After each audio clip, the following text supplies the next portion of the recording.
This is Andrew, and this is Keen On, the daily now.tv chat show with some of the world's leading thinkers and writers. Hello, everybody. We are back in the suburbs. Not that we've ever really left them. Recently, we've done a series of shows about the meaning politically, culturally, economically of the suburbs. We did one with the American writer, the Philadelphia-based writer Benjamin Herold, on suburbia and American disillusionment. He has a book, Disillusioned, about the death of the American dream, reflected in the changing nature of the American suburbs. Meanwhile, even the word suburb has been stretched, making it increasingly suburban or exurban. Recently, we did a show, excuse me, with David Masciotra, who has a new book out called Exurbia Now, the battleground of American democracy, in which he traces the future of American democracy, not in the suburbs, but in the very far suburbs, which he calls exurbia. And as I said, we're back in the suburbs today with my guest, Matt Hern. He's based in Richmond, British Columbia, just outside Vancouver. And he has a new book out, Outside the Outside, the New Politics of Sub-Urbs. I'm not sure if that's a new word or his treatment of suburbs. Matt, as I said, is joining us from Richmond on a houseboat of all places. Matt, is that the future of the city or the future of the suburbs? Well, it was the future for my family after our inner city neighborhood got a little too expensive for us. Thanks a lot for having me. I appreciate that. And yeah, I'm sitting out here on unceded Musqueam waters, just outside of Vancouver, BC. So, Matt, you've thrown your hat in the ring. You've already written a number of other books about the city. A lot of your work has focused on the city. You wrote a book, I think, in 2017, MIT book, What is the City For? You've written about something called the liquid city. I'm not entirely sure what that means. So you've given a lot of thought to this stuff. Are you arguing in this new book, Outside the Outside, the new politics of suburbs, that we need to redefine not so much suburbs, but cities? I think so. I think in a lot of respects, this book is posed as a challenge to our conception of the city and to traditional and radical urban studies thinking. In a lot of ways, the book traces my own thinking and tries to chart it kind of in real time, but also the movement of where I live and my work. I lived in a classic inner city neighborhood for almost 30 years. I raised my family on what's called Commercial Drive here, which is a kind of neighborhood that'll be very familiar to you and to, I presume, all your listeners, a place that, you know, something like used to be like the Mission or like to be the Lower East Side of New York City. It was walkable. It was dense. It was full of cheap rent. It was full of artists and activists and organizers and immigrants from all over the world. But in the course of my tenure there, rents, housing prices got steadily more and more expensive. Everybody that I knew was being forced to move further and further from the neighborhood. My children and my family were no longer to be able to afford to live there. The neighborhood changed in all the kinds of predictable ways, becoming bougier and wider. And we looked up, my partner and I looked up about 5 or 6 years ago, personally, and just realized that hardly anybody that we knew lived anywhere close to us anymore. And that the same house that we had rented for 26 years had crept up. And even though we are middle-class, middle-aged white people, it had crept up to the very far edges of what we could afford. And so that was part of my instigation for writing this book, is our own personal family experience. So in a sense, coming back to the suburbs, Herold, as I said, and I know you're familiar with both these works, Herold's book, Disillusion, suggests that the suburbs have become, so to speak, the graveyard of the American dream of increasing inequality and injustice. I think in some ways Masciotra makes the same argument, except that he shifts his focus from the suburbs to the the exurbs. Are you saying the same thing, that the broken dream, the broken urban dream now can not just be found in the suburbs and exurbs, but also in the city itself? Yeah, I think I argue something substantively different than both of those books, even though I like both of them for lots of different kinds of reasons. Um, let me tell you this though, because not only did my family move out of the inner city and out into a suburb. Um, so yeah, we are in a houseboat, but we're on the edge of a relatively sprawling classic suburb. But about 10 years ago, um, an old man who had appointed himself my mentor looked at my work in East Vancouver, and I had been doing classic kind of do-gooder, bleeding heart, white person community organizing for about 30 years in East Van. We'd run schools, we run youth centers, we started festivals, run all kinds of community organizations. And this old guy looked at me and he said, "Matt, you're East Vancouver you think you're living in, it's not in East Vancouver anymore. It's in Surrey. And Surrey is not the Surrey of London. Surrey is a very different place. It is a gigantic, sprawling suburb on the outskirts of Vancouver that is synonymous with like poverty and low income and trashiness. But 30 years ago, 40 years ago or 50 years ago in Vancouver, when any immigrant family would arrive in Vancouver, they would land in East Vancouver. People from all over the world would arrive in the city and unless they were carrying a ton of money in their pockets, they would settle in East Vancouver, which made that place such a diverse and such a vibrant place. Now, of course, though, due to the incredible gentrification and displacement of the city that mirrors that of so many other places in the world, those immigrants are never going to land and settle in the inner city. They are going to bypass that entirely and move out to the suburbs. They're going to move to a place called Coquitlam. They're going to move to Burnaby. They're going to move to Langley. But more than anywhere else, they're going to move to Surrey. And I recognize that the low income, the working class, and primarily the migrant families that I've been working with for generations were no longer in this inner city. They were all in the suburbs and in various kinds of suburbs. And there's something about the taxonomy of suburbs that I find tiresome, but also I find super interesting. And so I think Surrey is a classic, like Richmond, is a classic immigrant suburb now, sprawling, car dependent, hardly any walkable districts. But it is a place where all the most vibrant organizing in Vancouver is happening now.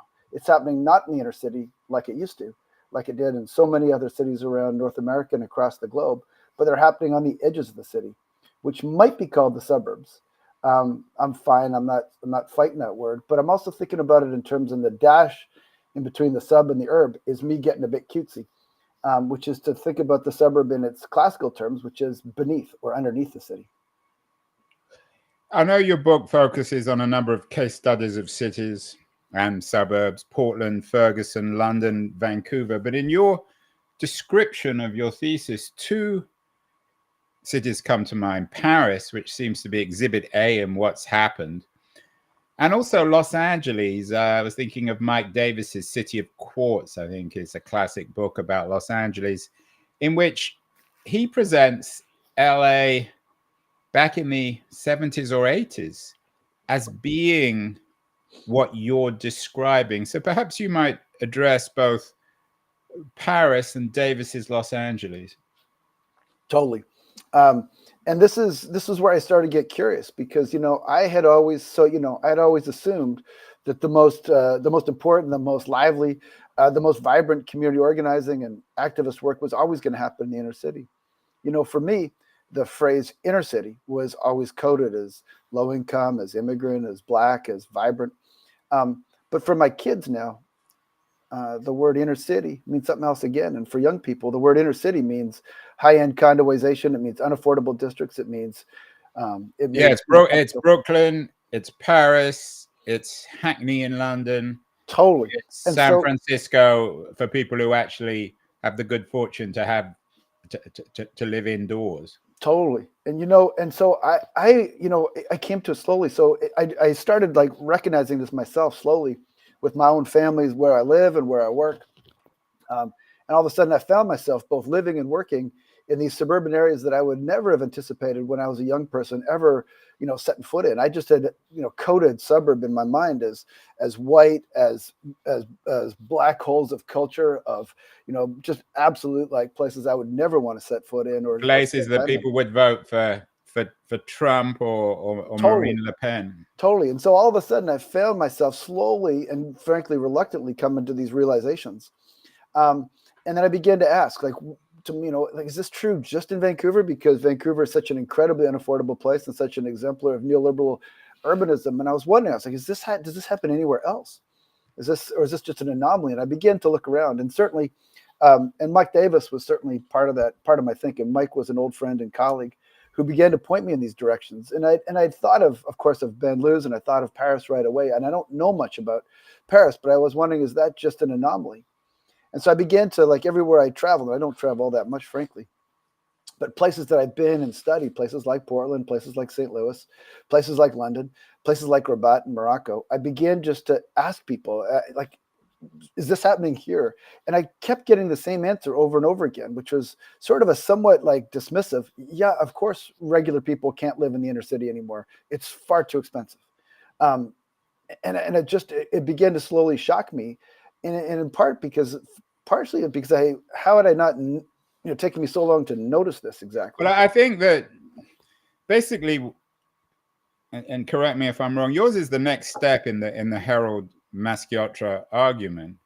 You talk about something, I hadn't heard this term, but it makes sense in your argument, neoliberal urbanism. You're rediscovering the suburb, or the contemporary suburb. You're arguing, of course, it's not ideal. It's not 19th century Paris or some other urban utopia, but it's where the real people live. Is that your argument? And that's not only where the real people live, but where the real politics is and where the real future is. Yeah. In short, yes. It sort of shocked me, because the first place I went to was Portland, because, like you noted there in that book, What a City is For, I had studied the gentrification and the racial cleansing of this particular neighborhood in Portland, this area called Albina. That's a strong term, Matt. Racial cleansing. I mean, we're talking about Milosevic style racial cleansing. It's Portland's single, what at one point was Portland's only majority black neighborhood, and from 1990 to 2010, the city deliberately moved out more than 12,000 of its residents and dispersed its only majority minority neighborhood. And so I had studied that neighborhood, and what was remarkable to me is that I spent years focused on this neighborhood, like looking at this neighborhood, studying it, talking to people, researching, reading about it. And then I somehow didn't pay attention to where those people had gone. And I'm entirely chagrined about it and embarrassed about Don't shame yourself. I know you wrote a piece in The Guardian about not shaming ourselves or castigating ourselves over the environment, so you shouldn't do it for yourself. You're certainly thinking ahead of a lot of other people. So you're finding, so where did those people go? The people who, in your language at least, had been racially cleansed from downtown Portland to make it a very cool place of lofts and wealthy young entrepreneurs and tech startup types. Where did they go? Yeah, and that was super interesting, because then I went back to Portland, and I reconnected with a bunch of my friends and interlocutors, and was like, where did those people go? And so we began to follow them. And so in this book, I go out to a neighborhood called Gresham, which is a suburb outside of Portland. And I began to investigate that exact same question. It's like, where and how did people go? And what happens when they went somewhere? I know what happens to people in Richmond and in Surrey, and I know what that looks like, and I know what organizing looks like, and I know how it changes our conception of the city. But I began to investigate that in other places, and what I found was it's not a universalizing pattern. It's not the same thing everywhere. It's happening in fits and starts, and it's happening in fractured ways, but the same pattern is evident all over the place. And coming back to Mike Davis, who was remarkably prescient as I guess one of the early critics of what you call neoliberal urbanism. Is the world becoming like the Los Angeles of Davis's work? Um, it's interesting. Yeah, and I'm not Nostradamus-y enough to guess if that's the future, if that kind of fractured urbanism is our future, but it does feel like it. And Mike was ahead of that game in all kinds of ways, in part because, a lot of ways, Los Angeles it has that kind of velocity and that kind of urban speed of restructuring and that kind of aggressive securitization that has become the norm in so many cities and so many inner cities that we're familiar with. So I'm not sure about that, but I postulate that in fact this is actually an urban norm, and certainly in the global South, certainly places like Brazil and Argentina and lots of Latin America, the idea of poor people congregating on the outskirts of city is the norm, like it has been in Paris for so long.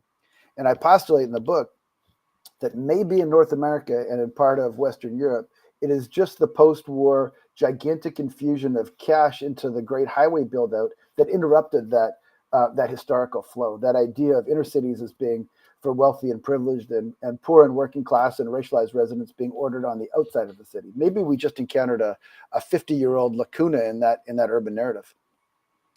Matt, you know better than I do that it's not quite as simple as the way you're presenting it. Poor people moving out to the suburbs, the wealthy, the privileged moving into the inner city.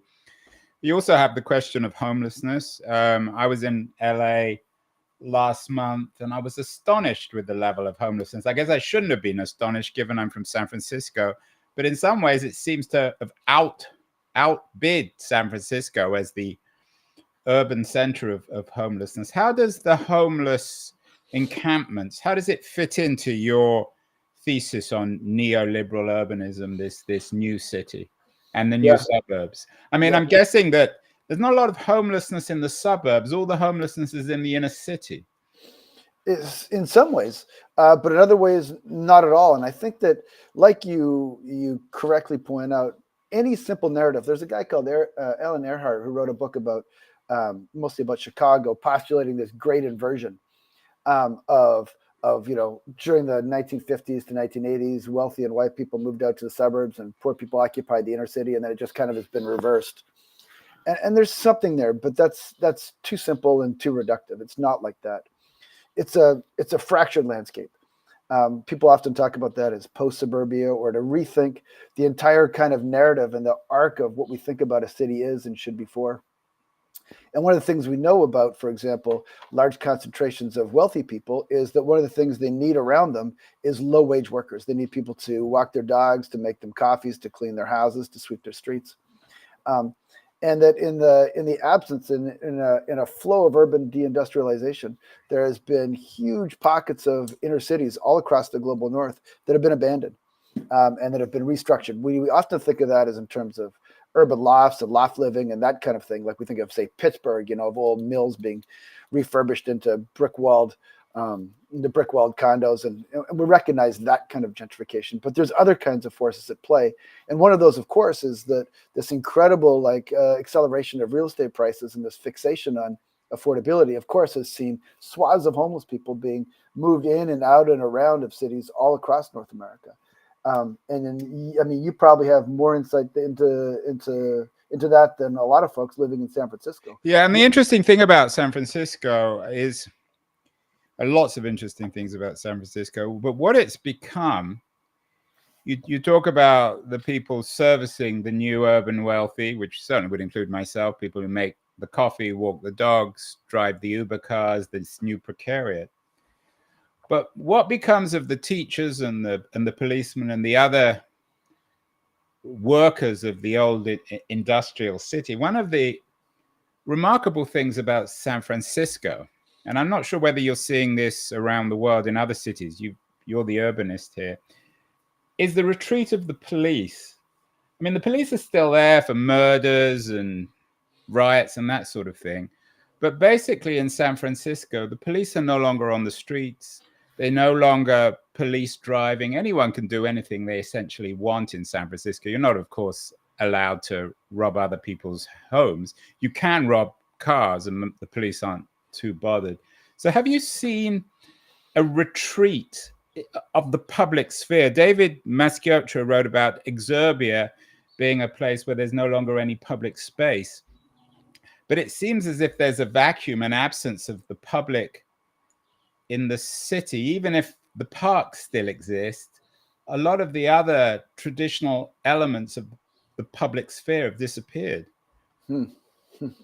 It's super interesting, and I'm not going to speak to the police exactly because, it's true in some ways that there is an absence of securitization in some ways, but in other ways, just an absolute surfeit of extreme securitization, in particular for particular communities.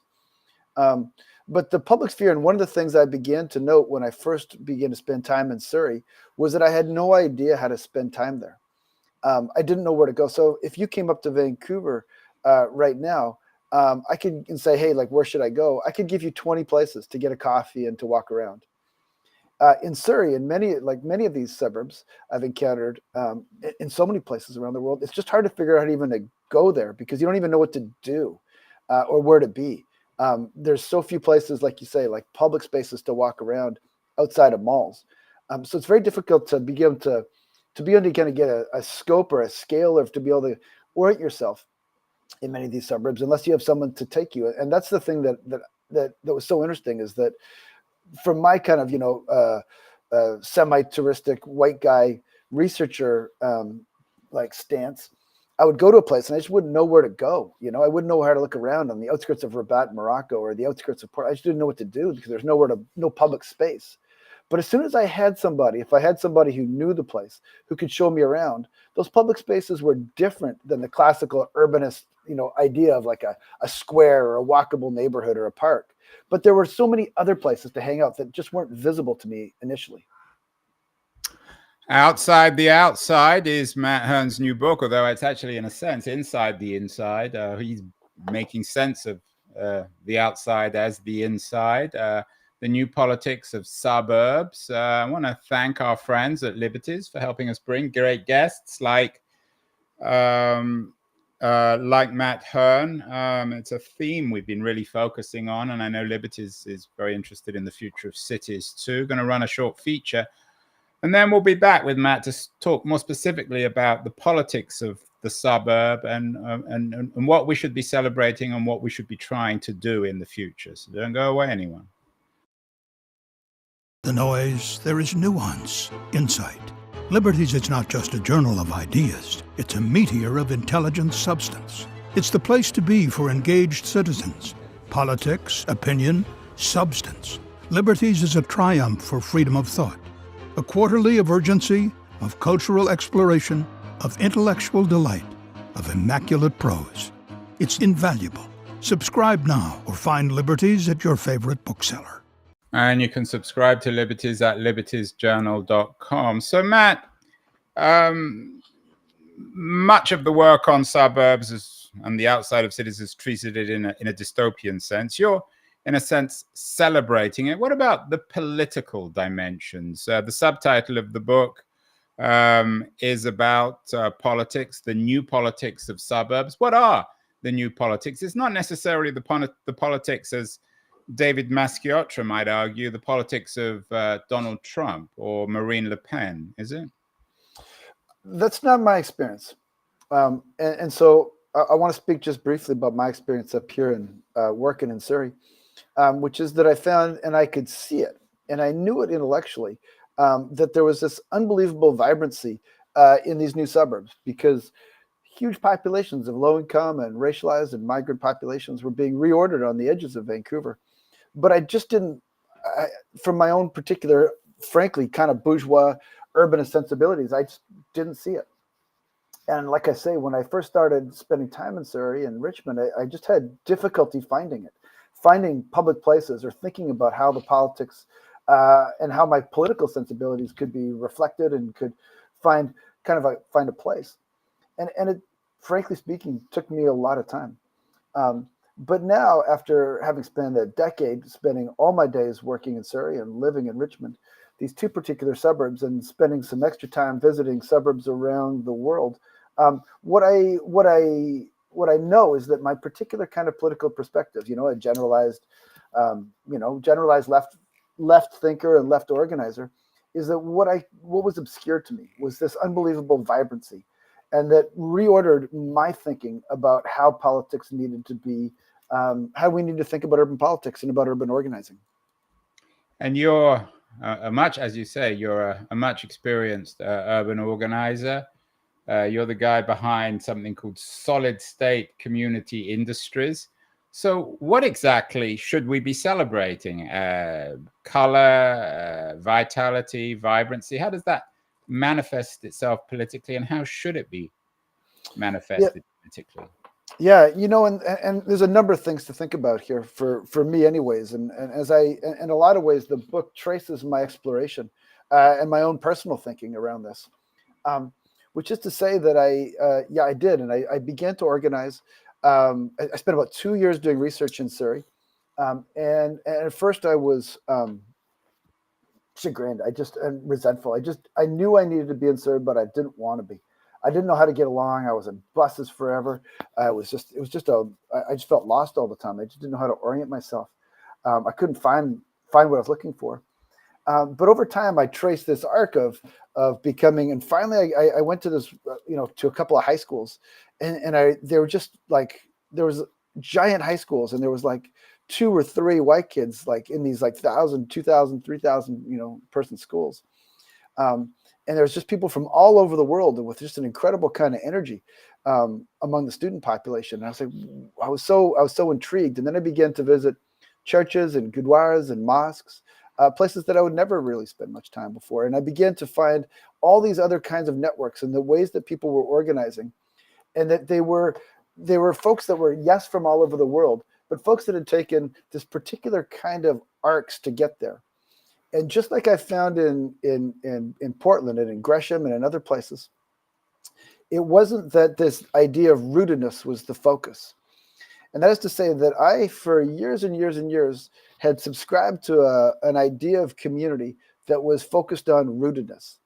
The idea that to care for a place over time was the apogee of political organizing, that to spend time and to understand it and to be rooted in a community was the way to organize. And I think that's still partially true. But what I'm interested in now, and what I think more about, is the political consequences and the political possibilities of movement and of mobility. And in particular, the motion of people out of the city, but also the motion of people across the globe. And I begin to think much of my work in terms of migrant justice and in thinking of mobilities. Yeah, I don't exactly know what that means. I mean, there is, of course, the ideology of nomadism, which is very fashionable in tech-centered places like San Francisco, where people say, oh, I don't live anywhere. I live in Berlin and San Francisco and Paris and New York and Vancouver. Is this what you're talking about, this sort of challenge to rootedness? Is this different from that, from the nomadic lifestyle and ideology of the tech ruling class? I would say diametrically opposed to that kind of view. So let me give you this, and I think about it because of you mentioned Marine Le Pen. For a long time, I had to subscribe to the idea that people who had lived in a place over duration were best suited to be able to care for it. And another person who, other kind of movements that subscribe to that are like the National Front, which is now the National Rally, and Marine Le Pen. And Marine Le Pen is, of course, extrovertedly anti-immigrant and anti-migrant. And her argument is that a migrant could never care for a place. And in fact, her kind of ethno-nationalist chauvinism and anti-immigrant stance is by definition ecological. And she makes the argument that migrants could never care for a place because they have no home. And so that sort of confluence of ecological thinking and xenophobic ethno-nationalism really tweaked my attention. And Trump, I think, and people like Steve Bannon would share that. Yeah, and Orban in Hungary also takes a similar line.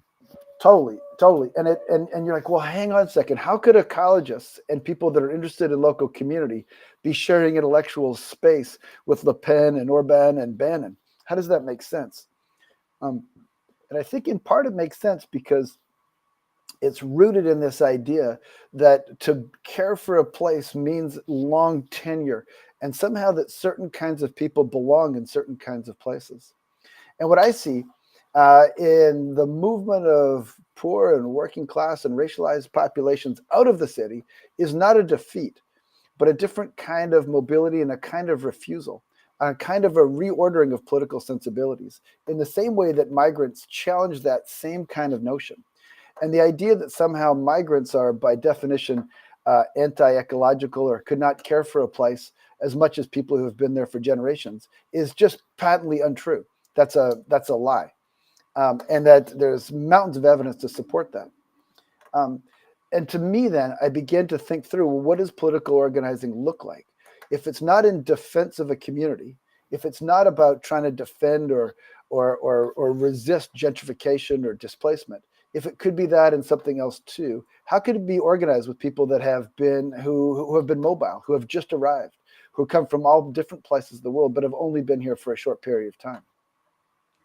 I mean, this makes, I guess, some theoretical sense, although I'm not convinced by the argument that just because Le Pen and environmentalists both value rootedness, it somehow undermines the traditional environmental position. They can agree on the same thing for different reasons. But anyway, when are we seeing the politics of this? We live in an age, again, Matt, you don't need me to tell you this, particularly in the US, of geriatric control of our politics. In November, two really out of sorts 80-year-olds will fight the election. When are we going to see the political manifestation of what you're talking about this new energy, this new exuberance of the suburbs? When are leaders going to emerge and organize parties or other initiatives so that we can hear more about them and they can actually change the world? I mean, what did you say? Out of sorts octogenarians? Is that what you called? He said out of touch. They said. Out of touch. I mean, but to put it mildly, that's it. This is a children's show, so we have to be careful what we say, Matt. But you know what we mean. I mean, I appreciate how delicate men who are about as detached from the real world, and certainly the world as anyone could conceivably be. Mm-hmm. I mean, Biden, who lives in the 50s, and we know where Trump lives in his own head. Mm-hmm, mm-hmm, mm-hmm. Yeah, and it's interesting too. It's that, and that's also reflected in many ways in terms of generational wealth here too, and just the sheer accumulation of wealth in older and older people, and then and what that means for younger populations, people the age of my children, in terms of wealth and in terms of possibility. But what I found is that, and to root this around a little bit here, in terms of political thinking, is that when I left the neighborhood that I had raised my family in and spent most of my adult life in, due to this kind of endemic, gentrification and unaffordability, it felt like a loss in lots of ways. It felt like a defeat, and that's the way much of traditional urbanism wants to view gentrification, as an unfettered, unresistible force. And there's a line radical urbanists often use to say that no place has ever successfully resisted gentrification. Whether or not that's true, like specifically, it's generalizably true. That once a neighborhood becomes attractive to capital, it's almost impossible for social movements to resist. And we know that from example after example after example. People recognize that in their own cities just instinctively. But I would like to reframe that, and I would like to think that not as a defeat, but as a kind of refusal of some other kinds of possibilities. And to me, that's what the suburbs have opened up for me personally, and what I think politically can open up for us. Not as these inscrutable kind of black holes, but as thinking of places that are full of new kinds of vibrancy and new kinds of possibility. And what I've found in my own organizing are kinds of possibilities and kinds of organizing frames that were previously unavailable to me.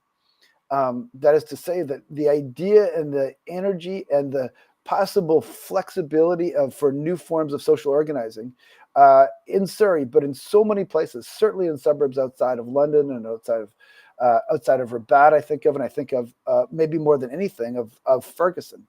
There is a reason that so much of the incredible, vibrant organizing around racial justice in the United States started in Ferguson, which is a sleepy inner Right, city and we suburb. know most people would have never heard of Ferguson before the Black Lives Matter movement. Let's end with Ferguson, Matt. You spent some time there for this book.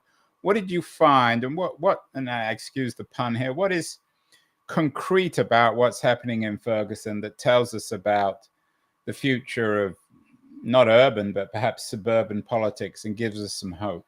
Yeah. Yeah. And same as you, when I heard that there were, riots around police violence and police murders in Ferguson, I just, like I presume you and most everybody else, just assumed it was some kind of inner city neighborhood in St. Louis.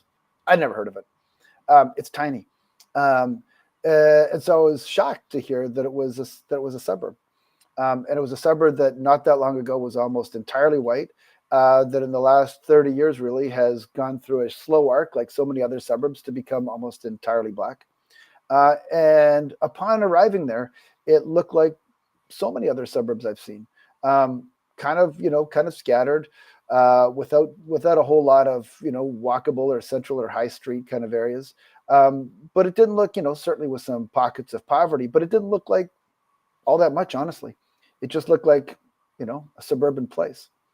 And so the question of why then? Why did so much vibrancy, so much organizing energy, and so much inspiration, why and how did it come from that place? And in many ways, I think that's the right place to ask that question: is why did that incredible explosion of new political energy come from that place that I personally would never have expected it to come from? And that arc mirrors so much of what I've seen in suburbs, and so much of what gives me so much hope. I take your point on for Ferguson, but this is another subject, maybe even the subject of another book, Matt. There was, of course, an explosion, literally, metaphorically, in Ferguson, but wasn't it rather like the Occupy movement? You don't hear much about it now, and how much of America really changed because of Ferguson? Yeah, I think it's a good point, and I think what just the incredible prevalence and the incredible vibrancy of the ongoing Black Lives Matter movement, and after that kind of organizing, the explosion of protests and stuff. What I noticed in St. Louis, and what I've seen in so many other places, is that energy then went into deeper organizing movements, and there's an unbelievable defund movement in St. Louis that is as successful as any that I've seen. That certainly is located in many ways in the city of St. Louis, but has still gained so much of its energy, from Ferguson, but from other suburbs like it, and which is really a reversal in so many ways of the political expectations we have about political change across North America, is that all of those movements would be instigated and started and find their energy and their vibrancy and their depth from an inner city, when the reverse is actually the truth. It doesn't start in inner city and filter out. So many of these movements start outside the city and then begin to filter back in. And so I see that Ferguson is still 100% alive and working in St. Louis, but also